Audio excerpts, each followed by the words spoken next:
Hi, my name is Alvaro, and I'm going to talk about an organismic inspired strategy for adaptive control.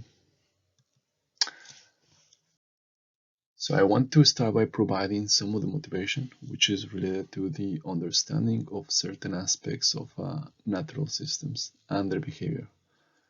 More specifically, about what it is that confers behavior, certain apparent structure, and to the organism intentionality or autonomy. For example, in complex systems such as the snow fox, its behavior can be interpreted as goal-seeking, as it is trying to decrease its hunger by capturing a lemming.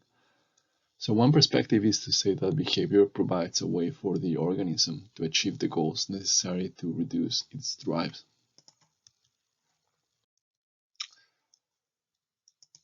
But if we take a step back and try to think about it on a more basic level, why would an organism have needs? Where do they come from?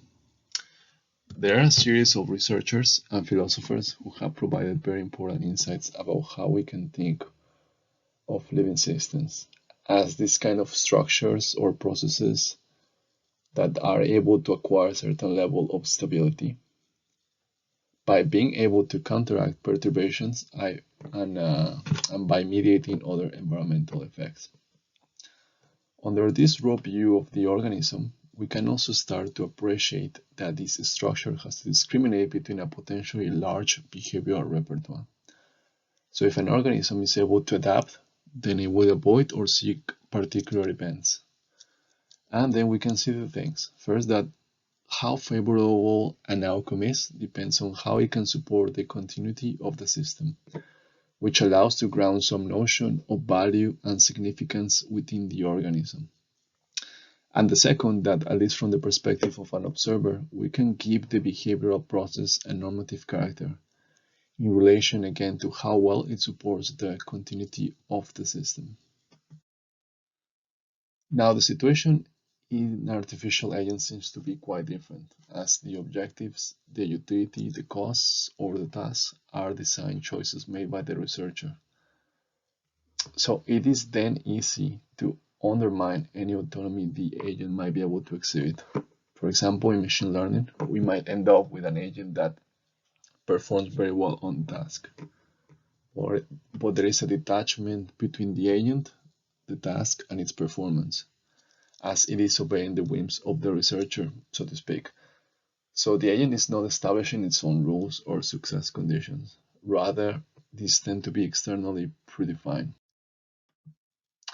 So since behavior can be investigated at various levels, and as there are multiple approaches and frameworks, I just want to give a brief overview from the perspective of Markov decision processes, reinforcement learning, and active inference to provide a context of the work. So one way to get a grasp of the agent-environment coupling is by assuming the existence of this perception-action loop, where we have an environment in a particular state or configuration, and as the agent acts in the environment, it will then gather a full or partial picture of the new state of environment.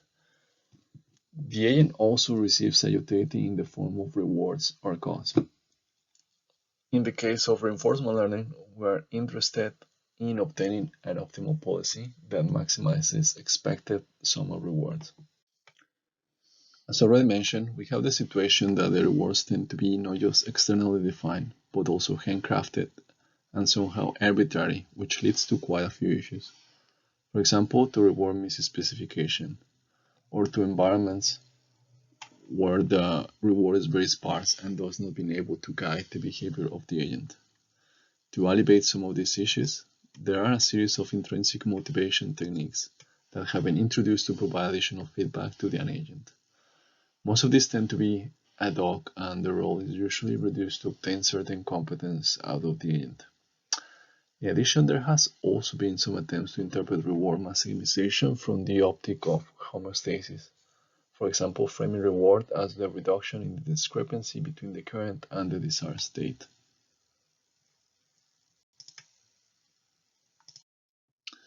Things get quite interesting when we start explicitly formulating the perception action loop in terms of beliefs, because then we can define this state action trajectory and establish a relationship between how probable it is and the reward. It is also possible to give the reward in the trajectory some sort of probabilistic interpretation as the log probability of a trajectory being optimal. Related to all of this is a framework called active inference, and there's a couple of nice papers that talk about its relation to optimal control. So active inference is quite broad, and for the sake of time, I will only focus on this expression, the expected free energy, and more specifically on this term, the goal-seeking term. What is nice, in my opinion, about active inference is that it goes further with this belief-based formulation. So here's the expected free energy at time t, and this expression is minimized. So then what we want is to have low surprisal over outcomes or observations and to maximize the information gain, where S here is a latent variable. But so what is this goal-seeking term telling us? It can be understood as an agent-centric distribution that encodes the agent's prior preferences and goals. So in essence, it takes the role of the reward or the cost, and it also becomes a little bit more natural to interpret the process as if the agent has to act as to constrain itself to a region of the state space, like it would occur during homeostasis. Now the issue is that under this view, this distribution should arise from the contingencies of the system. But in practice, from the work I'm aware of, the distribution is fixed and predefined, like it would occur with rewards in reinforcement learning. So a question is if we can take some steps to elevate this issue, and how could it emerge from the agent-environment dynamics. So I'm going to present a simple example, more like a proof of concept. And we can link this to the narrative of the organism through a simplified characterization of what it's doing. The scenario is the following. We assume the existence of this Flappy Bird agent, and the agent can learn a generative model of the environment. It is able to transform the environment through its action, and depending on its sensors, it is also able to capture and interpret signals. This interaction can be represented with the perception action loop. We also consider the existence of an additional channel of communication. We can draw a parallel with respect to internal variables of the system, similar to what biological organisms have. For example, water levels, blood pressure, or temperature.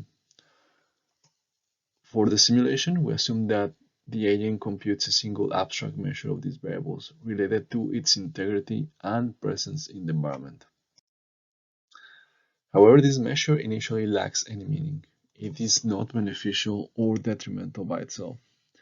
The agent must learn to associate which are the readings that correlate with a higher likelihood of remaining alive, and therefore act to seek the kind of observations that can lead to maintain this internal state. So more technically, the agent does not receive rewards or other predefined utilities. What it does receive is a vector of features containing information about its location and those of the pipes, as well as the abstract binary measure. It keeps track of the last n of these measurements and learns to modulate its statistics in a way that then it computes the surprisal. So then it learns whether certain outcomes should be favored from its own perspective or avoided. The agent plans into the future using a model of the world and of its internal dynamics learned. The results on the top plot show the performance of the agent in the task with two different metrics. On the left, the reward as it will be reported by the task, and on the right, the approximate number of time steps the agent survives in the environment. The graph on the bottom shows how the parameter of the distribution of preferences evolves in time, noticing how it is maintained within certain range. So here the agent word coupling affords the conditions necessary for initializing a distribution that is good enough to make the agent viable in this environment, and that can be reinforced if we assume that the agent is doing something like minimizing the expected free energy. So we also assume that there is a signal indicating whether the agent is in the task or not. So of course, an organism cannot measure when it has died.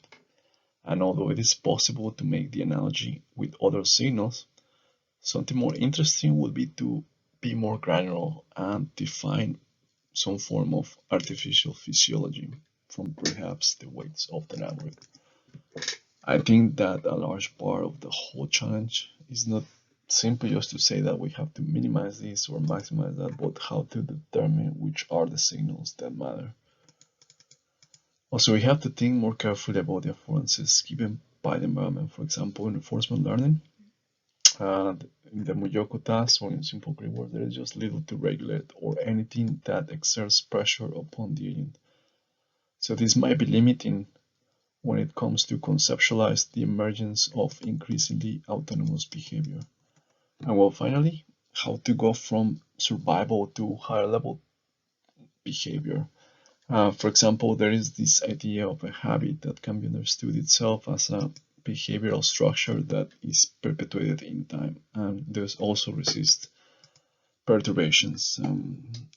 Well, thank you for listening.